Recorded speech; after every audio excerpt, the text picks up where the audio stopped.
भुजंगासन कसं करायचं असते? या स्थितीत असं पोटावर झोपायचं, दोन्ही हात हलवा ठिकाणी ठेवायचे आणि श्वास घेत घेत वरती जायचं. या स्थितीत असा श्वास घ्यायचा आणि पूर्ण वरती मान करायची.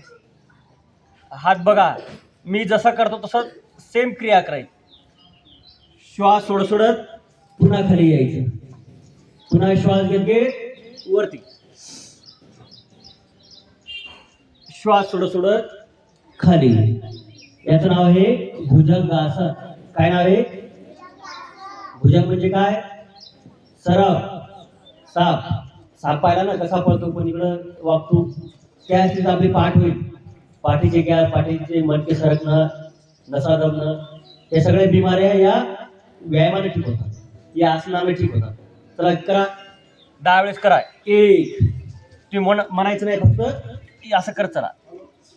कमीत कमी मनातल्या मनात 10 वेळेस मोजायचं, तोंड बंद करून मनातल्या मनात 10 वेळेस मोजायचं आणि असा हा अभ्यास करायचा. याचं नाव आहे भुजंगासन.